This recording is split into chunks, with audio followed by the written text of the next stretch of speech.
अलैहि वसल्लम से कहा कि हम आपसे दीन की समझ और कलम की शुरुआत जानने के लिए आए हैं, तो आप सल्लल्लाहु ताला अलैहि वसल्लम ने फरमाया, जिसका मतलब ये है कि सबसे पहले सिर्फ अल्लाह था, उसका अर्श पानी पर था, फिर उसने कलम को पैदा किया और उस कलम ने लोहे महफूज पर कयामत तक होने वाले तमाम वाकयात लिख दिए।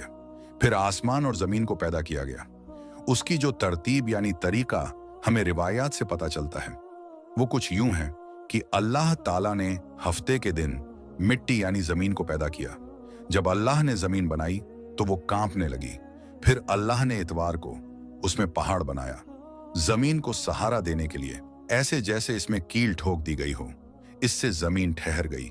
पीर के दिन उसमें दरख्त उगाए, मंगल के दिन तकलीफ, मुसीबतें, जरासीम यानी कीटाणु और बीमारियां बनाई। बुध के दिन नूर को पैदा फरमाया। जुमेरात को जमीन में चौपाए यानी 4 पैरों वाले जानवर बनाए और उन्हें जमीन पर फैला दिया। और फिर जुम्मे के दिन की आखिरी घड़ियों में यानी असर के बाद आदम अलैहिस्सलाम को पैदा फरमाया। जैसे अल्लाह तबारक व तआला ने इंसान की पैदाइश से पहले उसकी सुख सुविधाओं के लिए जमीन और उस पर जरूरियात की तमाम चीजें पैदा फरमा दी थीं, यानी मखलूक की शुरुआत में आखिरी नंबर पर इंसान को पैदा किया गया। और नस्ल इंसानी में सबसे पहली तख्लीक हजरत आदम अलैहिस्सलाम की थी। वो तमाम इंसानों के बाप हैं। इंसानों की पैदाइश से पहले फरिश्तों और जिन्हों की तख्लीक भी हो चुकी थी। फरिश्ते अल्लाह ताला की वो मखलूक हैं जिनका असल ठिकाना आसमान है और वो जमीन वालों के लिए इस्तिगफार करते हैं। फरिश्तों को नूर से पैदा किया गया, जबकि जिन्हों की पैदाइश आग से की गई और इंसानों की तख्लीक मिट्टी से हुई। इब्लीस जो कि शैतान था, वो भी फरिश्तों में से नहीं बल्कि जिन्हों में से था और उसकी तख्लीक भी आग से की गई।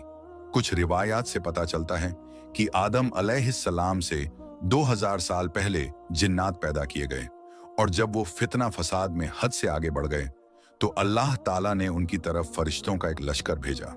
उनमें खूब लड़ाई झगड़े हुए और उसमें फरिश्तों ने जिन्हों को तहस नहस कर दिया और वो समंदरों के टापुओं में पनाह लेने पर मजबूर हो गए और आज तक उनके रहने की जगह यही टापू हैं। इब्लीस यानी शैतान जो कि जिन्नात के सरदार हैं, उसका एक तख्त है और वो तख्त पानी पर है। इब्लीस का असल नाम अजाजिल था और उसकी नाफरमानी के बाद उसे इब्लीस का नाम दिया गया। इब्लीस का वो तख्त हकीकत में किस जगह पर है ये हम नहीं जानते।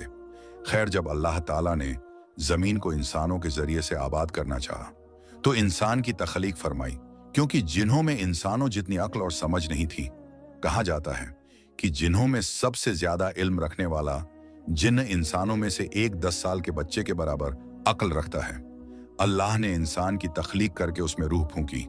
फिर अल्लाह ने फरिश्तों से फरमाया कि मैं जमीन पर अपना नाइब बनाने वाला हूं। फरिश्तों ने अल्लाह से पूछा कि ऐसी मखलूक को क्यों पैदा करता है जो जमीन पर झगड़ा फसाद करे और खून बहाए, और हम हर वक्त तेरी तारीफ और पाकीज़गी बयान करते हैं। जिस पर अल्लाह ताला ने फरमाया कि जो कुछ मैं जानता हूं वो तुम नहीं जानते। फरिश्तों के इस सवाल के 2 मकसद थे। पहला ये कि क्या ये भी जिन्हों की तरह जमीन पर फसाद करेंगे, और दूसरा ये कि हमसे तेरी इबादत में कोई कोताही हुई है। बहरहाल जब अल्लाह ताला ने हजरत आदम अलैहिस्सलाम को पैदा किया तो जमीन से मिट्टी लाने का हुक्म दिया। फिर अल्लाह के पास उसके हुक्म के मुताबिक मिट्टी लाई गई। वो मिट्टी अल्लाह ताला ने पूरी जमीन से उठवाई थी। यही वजह है कि हजरत आदम अलैहिस्सलाम की औलाद जमीन के रंग के मुताबिक ही जाहिर हुई। कुछ लाल, कुछ सफेद, कुछ काले और कुछ उसके बीच इस मिट्टी को पानी से भिगोया गया तो ये 3 बन गई। कुरान मजीद में कुछ जगहों पर इंसान की तख्लीक के लिए तुर्राब का लफ्ज आया है, यानी कि सूखी मिट्टी, और कुछ बार 3 का लफ्ज आया है जो कि भीगी हुई या तर मिट्टी को कहते हैं। जब पानी को मिट्टी से भिगोया गया तो वो लेसदार होना शुरू हो गई। फिर अल्लाह ताला ने खुद अपने दस्ते मुबारक से उस मिट्टी से इंसान का ढांचा तैयार फरमाया। अल्लाह ताला ने इंसान की तख्लीक फरिश्तों के सुपुर्द नहीं की, बल्कि इंसान को खुद एक मूर्ति की सूरत में ढाला। उसके बाद एक खास वक्त तक उसको छोड़े रखा, यहां तक कि वो गीली मिट्टी सूख गई और उसका रंग काला हो गया और उसमें से बदबू आने लगी। फिर वो सूख करके खनखनाती मिट्टी बन गई और आखिर में आग पर पकी हुई मिट्टी की सूरत इख्तियार कर ली, यानी आग में पकी हुई मिट्टी जैसी बन गई। जिसे कुरान पाक में फखार कहा गया है।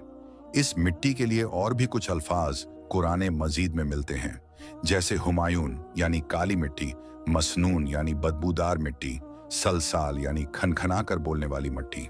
तख्लीक आदम अल्लाह का एक करिश्मा है। इंसानों को एक बेहतरीन शक्ल अता की गई। उस वक्त इंसान का कद बहुत लंबा था और उनके बाद आने वाले लोगों के कद घटते चले गए।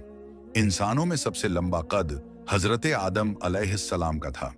एक रिवायत में हजरत आदम अलैहिस्सलाम का कद 60 हाथ बयान किया गया है। बहरहाल जब अल्लाह ताला ने इंसान का ढांचा बनाकर उसे सूखने के लिए एक खास वक्त तक छोड़े रखा, तो इब्लीस यानी शैतान उसके इर्द गिर्द चक्कर काटने लगा। वो इस ढांचे को बजाकर देखते तो उसमें से ऐसी आवाज आती जैसे खाली मिट्टी के मटके से आती है, और उसने देखा कि ये ढांचा पेट वाला है, तो वो समझ गया कि ये मखलूक अपने आप पर काबू नहीं रख पाएगी। हजरत आदम अलैहिस्सलाम में रूह डालने से पहले फरिश्तों का गुजर उस ढांचे के पास से हुआ, तो वो घबरा गए, और इब्लीस भी ढांचे के आसपास से गुजरता तो ठोकर मारकर कहता कि तुझे किसी खास मकसद के लिए पैदा किया गया है। ये कहकर वो उसके मुंह के रास्ते उसमें दाखिल हो जाता और कमर के रास्ते बाहर आ जाता। और फिर उसने फरिश्तों से कहा कि इससे घबराने की कोई जरूरत नहीं है। अगर मुझे इस पर हावी किया गया तो मैं इसे खतरे में डाल दूंगा, और अगर इसे मुझ पर हावी किया गया तो मैं यकीनन इसकी नाफरमानी करूंगा। यानी अभी हजरत आदम अलैहिस्सलाम में अल्लाह ताला ने रूह भी नहीं फूंकी थी। तब से इब्लीस की इंसान से अदावत और दुश्मनी साफ तौर पर दिख रही थी। फिर अल्लाह ताला ने हजरत आदम अलैहिस्सलाम में रूह फूंकी। जैसे ही रूह उस बनाए हुए ढांचे में सर की तरफ से डाली गई तो हजरत आदम अलैहिस्सलाम को छींक आ गई। हजरत आदम अलैहिस्सलाम से कहा कि अल्हम्दुलिल्लाह कहिए। उन्होंने कह दिया। अल्लाह ताला की इस तारीफ के जवाब में अल्लाह ताला ने फरमाया कि तुझ पर तेरा रब रहम फरमाए। जब रूह उनकी आंखों में दाखिल हुई और उनकी आंखों ने जन्नत के फलों को देखा तो गौर व फिक्र करने लगे। फिर रूह पेट में दाखिल हुई तो खाने की जरूरत महसूस हुई, यानी रूह अभी टांगों तक नहीं पहुंची थी और खाने की ख्वाहिश महसूस होने लगी। जब हजरत आदम अलैहिस्सलाम में रूह फूंक दी गई तो अल्लाह ताला ने उनकी पुश्त यानी पीठ मुबारक पर हाथ फेरा, जिससे कयामत तक आने वाले तमाम इंसान बाहर आ गए। हजरत आदम अलैहिस्सलाम की तमाम औलाद उनके सामने जाहिर हो गई। ये बात कुरान और अहादीस से भी साबित है। फिर अल्लाह ने औलाद आदम से उन्हीं के बारे में इकरार लिया कि क्या मैं तुम्हारा रब नहीं? तो तमाम इंसानों ने जवाब दिया कि हम इकरार करते हैं कि तू ही हमारा रब है। अल्लाह ताला ने हजरत आदम अलैहिस्सलाम में रूह फूंककर फरिश्तों और जिन्हों से इंसान को सजदा करने का हुक्म दिया। इब्लीस के अलावा सब ने हजरत आदम अलैहिस्सलाम को सजदा किया। अल्लाह ताला ने इब्लीस से पूछा कि तुझे किस चीज ने सजदे से रोक दिया? तो उसने जवाब दिया कि तूने मुझे आग से पैदा किया है और इसे मिट्टी से, जबकि मैं इससे बेहतर हूं। अल्लाह ताला ने उसकी घमंड पर उसे सजा देते हुए फरमाया, इस जन्नत से उतर जा, तुझे कोई हक नहीं कि तू जन्नत में रहकर तकब्बुर करे। इब्लीस ने जवाब में कहा, मुझे कयामत तक मोहलत दे दे, यानी कि इतनी लंबी उम्र दे कि कयामत तक मुझे मौत ना आए, जबकि तमाम इंसानों को दोबारा जिंदा किया जाएगा। अल्लाह ताला ने फरमाया कि तुझे एक फिक्स टाइम तक मोहलत दे दी गई। फिर इब्लिस ने कहा कि मैं कसम खाता हूं कि मैं इंसानों की गुमराही के लिए तेरे सीधे रास्ते पर बैठ जाऊंगा।